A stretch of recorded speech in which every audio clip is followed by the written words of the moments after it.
Hello students, welcome to all of you. This is Angad Kumar. Today I will discuss about chemical reactions and equations of class 10th. ठीक है, आज की इस video में हम कक्षा 10 के विज्ञान का पार्ट नंबर 1 जो है रासायनिक अभिक्रियाएं एवं समीकरण, इसे हम पढ़ेंगे। और इसमें जो हम टॉपिक कवर करेंगे वो कुछ इस प्रकार से है। आज में पहला टॉपिक हम पढ़ाएंगे आपको कि भौतिक परिवर्तन क्या होता है, दूसरा में रासायनिक परिवर्तन क्या होता है। इतना समझ जाने के बाद हम समझेंगे रासायनिक अभिक्रिया क्या होता है, किसे कहते हैं। इसके बाद हम बताएंगे रासायनिक समीकरण क्या होता है, किसे कहते हैं।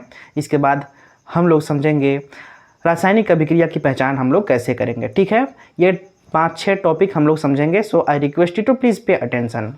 तो चलिए हम आज की वीडियो को स्टार्ट करते हैं और समझते हैं भौतिक परिवर्तन क्या है।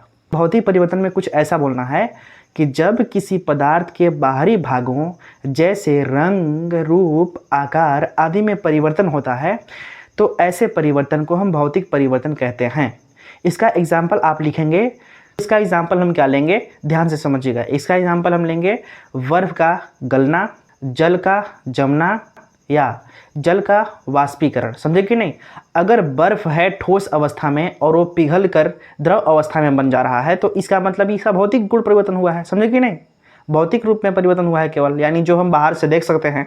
ठीक है, इसके बाद मान लीजिए अगर जल है और वो किसी कारण से जब उसका टेम्परेचर घटता है तो अगर वो ठोस बन जा रहा है यानी बर्फ़ बन जा रहा है तो इसमें क्या था, पहले पानी था लेकिन अब क्या बन गया, ठोस। तो ऐसे परिवर्तन को हम बोलेंगे भौतिक परिवर्तन। ठीक है, हम जल को गर्म करते हैं तो उसके अणु वाष्प के रूप में आसमान में उड़ जाते हैं, तो ऐसे परिवर्तन भी होते हैं भौतिक परिवर्तन। ठीक है, तो हमने ये आपको 3 एग्जाम्पल बताए हैं। अब समझिए रासायनिक परिवर्तन क्या होते हैं। तो इसमें क्या करना है कि रासायनिक परिवर्तन पदार्थ का एक ऐसा परिवर्तन होता है जिसमें पदार्थ के आंतरिक गुणों या आंतरिक भागों जैसे संरचना, संगठन आदि में परिवर्तन होता है। तो ऐसे परिवर्तन को हम बोलते हैं रासायनिक परिवर्तन। एग्जाम्पल के तौर पे आप लिखेंगे दूध से दही का बनना, लोहे में जंग लग जाना। ठीक है, या किसी पदार्थ को जलाना, अगर हम जलाते हैं तब भी वो रासायनिक परिवर्तन होता है। समझे ना। तो अब हम समझते हैं रासायनिक अभिक्रिया। रासायनिक अभिक्रिया क्या होता है, समझिएगा।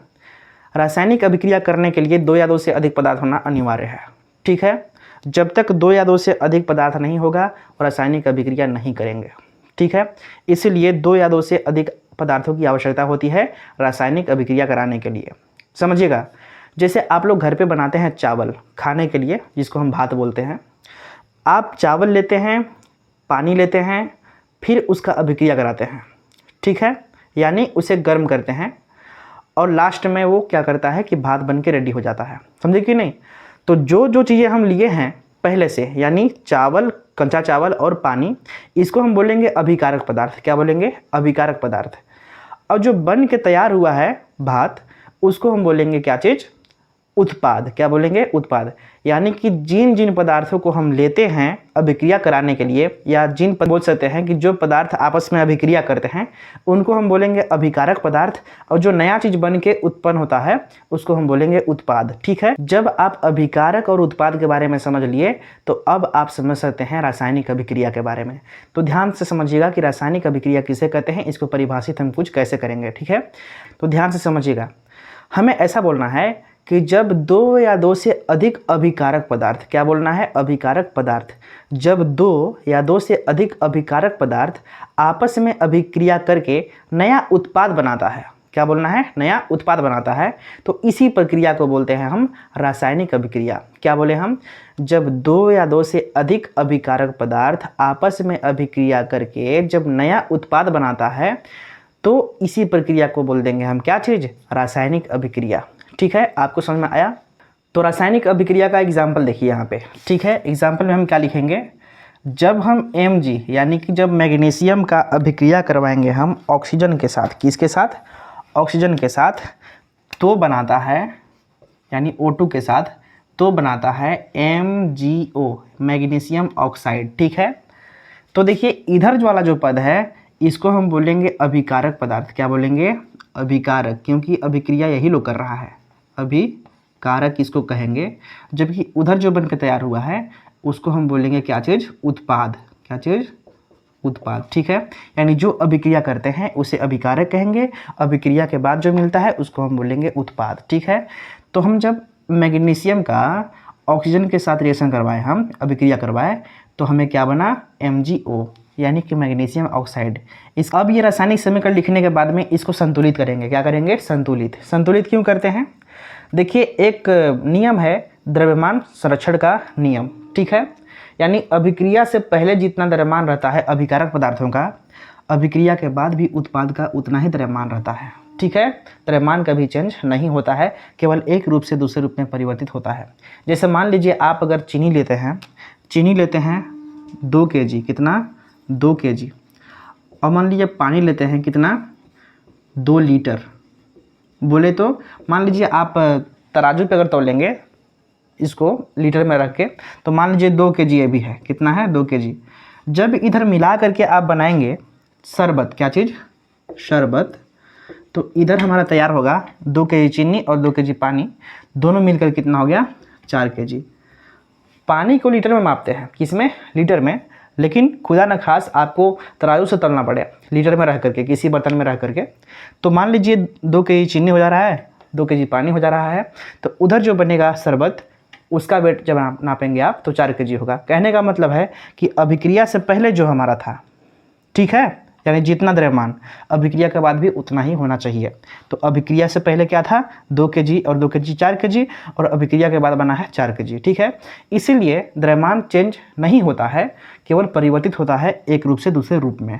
ओके, तो इसमें क्या है कि देखेंगे कि mg की संख्या कितना है, 1 है, mg केवल एक ही है mg का, इसमें भी mg कितना है, 1 ही तो है। इसमें ऑक्सीजन देखो कितना है, ऑक्सीजन की संख्या 2 है, O2, इसमें कितना है, 1 तो केवल ऑक्सीजन है ना। तो क्या करेंगे कि ऑक्सीजन की संख्या यहाँ पे 2 करना पड़ेगा। 2 करने के लिए हम यहाँ पे 2 से गुणा करेंगे, यानी यहाँ पे 2 ऐसे लिख देंगे। ठीक है, तो 2 का O में गुणा होगा तो 2O हो जाएगा, यानी कि ऑक्सीजन हमारा 2 हो गया। लेकिन यहाँ पे mg की संख्या बढ़ गया, मैग्नीशियम की संख्या बढ़ गया, मैग्नीशियम 2 हो गया। तो मैग्नीशियम को 2 करने के लिए यहाँ पर mg में हम 2 से गुणा कर देंगे, यानी 2mg।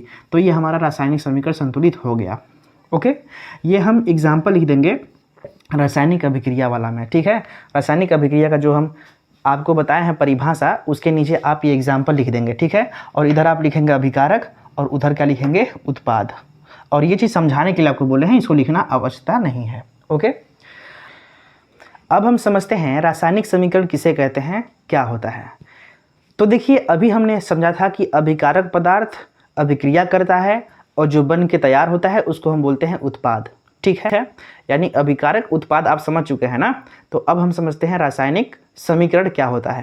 इसमें ऐसे बोलना है कि किसी रासायनिक अभिक्रिया में, क्या बोलना है, किसी रासायनिक अभिक्रिया में अभिकारक पदार्थों तथा उत्पादों को जिस समीकरण के द्वारा प्रदर्शित किया जाता है, क्या चीज़, किसी रासायनिक अभिक्रिया में अभिकारक पदार्थों को और उत्पाद को जिस समीकरण के द्वारा प्रदर्शित किया जाता है उस समीकरण को हम बोलते हैं रासायनिक समीकरण। क्या बोले, जब भी कोई पदार्थ अभिक्रिया करेगा तो उस समय अभिकारक पदार्थ को और उत्पाद पदार्थ को जिस समीकरण के द्वारा प्रदर्शित करेंगे हम, उसी समीकरण को बोलते हैं रासायनिक समीकरण। ठीक है, जैसे एग्जाम्पल के लिए यहाँ पे CH4 में जब हम O2 का रिएक्शन करवाएंगे, क्या चीज़, जब CH4 यानी मेथेन में ऑक्सीजन की अभिक्रिया करवाएंगे तो यहाँ पर बनेगा CO2 प्लस जल H2O। ये क्यों बन रहा है, देखिए कार्बन और ऑक्सीजन कहीं भी रहेगा, अगर कहीं गलती से मिल गया, अभिक्रिया कर रहा है कार्बन और ऑक्सीजन, तो हम समझेंगे कार्बन डाइऑक्साइड वहाँ पे बनना तय है। ठीक है, इसके बाद अगर हाइड्रोजन और ऑक्सीजन कहीं मिल गया, हाइड्रोजन और ऑक्सीजन, तो समझेंगे कि वहाँ पे H2O बनना एकदम तय है। हाइड्रोजन और ऑक्सीजन की सहायता से H2O बनता है, समझे ना। तो ये चीज़ें हैं ना। यहाँ पे CO2 क्यों बन रहा है, यहाँ पे कार्बन है और ऑक्सीजन है तो CO2 बन गया। इसके बाद H2O क्यों बन रहा है, क्योंकि H यहाँ पे है, ऑक्सीजन यहाँ पे है, तो H2O बना दिया। ओके, अब इसको हम करेंगे संतुलित। क्या करेंगे, संतुलित। संतुलित देखिए कार्बन की संख्या इसमें 1 है, इसमें भी 1 है, और क्या करेंगे, ऑक्सीजन की संख्या 2 है, तो यहाँ पे देखो 2 नहीं, कितना भाई, यहाँ पे 2 है और यहाँ पे 1 3 है। ठीक है, यानी अधिक हो गया ना। अब देखिए हाइड्रोजन यहाँ पे कितना है, 4 है, इसमें कितना है 2 है ना। तो सबसे पहले हाइड्रोजन की संख्या हम अधिक करेंगे यानी बराबर करेंगे। तो यह देखो यहाँ पे 4 ठो था और यहाँ पे 2 दूना 4 हो गया ना। अब ऑक्सीजन देख लो, ऑक्सीजन कितना हो रहा है। तो 2 का O में गुणा करेंगे तो ऑक्सीजन यहाँ पे 2 ठो हो गया और 2 यहाँ पे यानी 4 ठो, यानी 2 यहाँ पे और 2 यहाँ पे कितना हो गया 4 ठो ना। 4 ऑक्सीजन यहाँ हो गया, तो यहाँ पे 2 ही है ना। तो इसको 4 करने के लिए हम 2 से गुणा करेंगे यहाँ पे। ओके, तो 4 ऑक्सीजन यहाँ पे हो गया और 4 ऑक्सीजन यहाँ पे हो गया। 2 का O में गुणा 2 और यहाँ पे 2, यानी 2 और 2 कितना हो गया 4। तो रासायनिक समीकरण तो संतुलित हो गया, लेकिन हम आपको क्या बताए थे कि रासायनिक समीकरण किसे कहते हैं। तो हम क्या आपको बताएं कि जब हम किसी रासायनिक अभिक्रिया में अभिकारक पदार्थ तथा उत्पाद पदार्थ को जिस समीकरण के द्वारा हम प्रदर्शित करेंगे उसी समीकरण को बोलते हैं हम क्या चीज़, रासायनिक समीकरण। ठीक है, तो आप इसका एग्जाम्पल लिख सकते हैं, कोई आवश्यकता नहीं है कि यही लिखेंगे, आप ये भी लिख सकते हैं, ये भी लिख सकते हैं। इसके अलावा यदि आपको कुछ और आता है तो आप उसको भी लिख सकते हैं। ठीक है, तो अब हम समझते हैं कि रासायनिक अभिक्रिया की पहचान कैसे करेंगे। क्या समझते हैं, रासायनिक अभिक्रिया की पहचान हम कैसे करेंगे। इसके पहचान करने के लिए कुछ तरीके हैं, वो तरीके आपको बताते हैं। पहला है अवस्था में परिवर्तन। क्या है, अवस्था में परिवर्तन। दूसरा रंग में परिवर्तन। तीसरा गैस का निकलना। अगला ताप का निकलना या ताप में परिवर्तन। इसके अलावा बोल सकते हैं अवक्षेप का निर्माण। ठीक है, ये हमारे 5 तरीके हैं रासायनिक अभिक्रिया की पहचान करने के लिए। इसके बारे में समझ लीजिए थोड़ा थोड़ा ना। लिखा है कि अवस्था में परिवर्तन का मतलब क्या होता है। जैसे मान लीजिए हम आपको बताएं अवस्था में परिवर्तन का कि जो चीनी है अभी वो क्रिस्टल के रूप में है। क्रिस्टल मतलब ठोस पदार्थ के रूप में। उसमें हम पानी मिलाए, क्या मिलाए, पानी मिलाए, बन गया शरबत। क्या बना, शरबत। तो अभी इसकी अवस्था क्या थी, अब अवस्था क्या हो गया। चीनी ठोस था लेकिन अब गल के हो गया है पानी। ठीक है, यानी कि इसकी अवस्था में परिवर्तन हो गया। अगर ऐसा अवस्था में परिवर्तन होगा तो हम समझेंगे कि वहाँ पे रासायनिक अभिक्रिया हुआ है।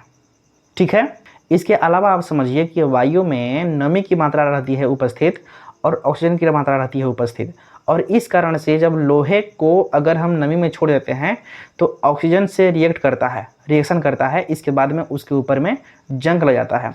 तो पहले से लोहा तो साफ सुथरा था लेकिन उसके अवस्था में अब परिवर्तन हो गया। कहने का मतलब जब जंग लगा तो उसका अवस्था परिवर्तन हो गया। तो अगर ऐसा देखने को मिलता है तो हम समझेंगे कि वहाँ पर रासायनिक परिवर्तन हुआ है। इसके बाद अगला जो है रंग में परिवर्तन, ये समझिए। तो अगर किसी चीज़ का रंग लाल है, किसी कारण से पीला हो गया, हरा हो गया, ओके, तो हम समझेंगे कि वहाँ पे रासायनिक परिवर्तन हुआ है। इसके अलावा आप समझिए जैसे चावल को आप पकाते हैं तो उस समय क्या होता है कि पानी और चावल के बीच में अभिक्रिया होता है, उसके कारण से गैस निकलता है। ठीक है, तो अगर ऐसा हो रहा है तो हम समझेंगे कि रासायनिक अभिक्रिया हो रहा है। इसके अलावा ताप में परिवर्तन। ठीक है, ताप में परिवर्तन, ताप में अगर परिवर्तन हो रहा है तब भी वहाँ रासायनिक परिवर्तन है। इसके अलावा मान लीजिए अगर अवक्षेप बन रहा है, अवक्षेप का मतलब होता है परत। क्या होता है, परत भी बन रहा है कहीं पे, तो इसका मतलब वहाँ भी रासायनिक परिवर्तन हो रहा है। परत का बनने का मतलब समझिए, जैसे मान लीजिए कोई लोहा है उसके ऊपर जंग लग गया, तो यानी जंग लगने का मतलब उसके ऊपर एक परत बन गया। ठीक है, अगर ऐसा भी हो जा रहा है तो हम समझेंगे कि वहाँ पे रासायनिक परिवर्तन हो रहा है। ठीक है, तो पहचान करने के 5 तरीके होते हैं। क्या होते हैं, अवस्था में परिवर्तन, रंग में परिवर्तन, गैस का निकलना, ताप में परिवर्तन, और इसके अलावा परिवर्तन होता है अवक्षेप का निर्माण में। अगर अवक्षेप का निर्माण हो रहा है तो हम समझेंगे वहाँ भी रासायनिक परिवर्तन है। ठीक है, तो आज की वीडियो में बस इतना ही, और आप लोग मुझे कमेंट के माध्यम से बताएंगे कि आपको ये सारी चीज़ें समझ में आया अथवा नहीं आया। और यदि किसी टॉपिक पे वीडियो चाहिए तो आप हमसे कमेंट करेंगे तो उसको उसी के हिसाब से मैं वीडियो बना करके आपको प्रोवाइड करा दूंगा। ठीक है, और मैक्सिमम स्टूडेंट्स जो हाई स्कूल के हैं इस यूट्यूब चैनल से जोड़ने का प्रयास कीजिए ताकि मैं आप लोग के लिए बेहतरीन वीडियोस प्रोवाइड करा सकूं। ठीक है, ताकि आपका एग्जाम में हेल्प हो सके।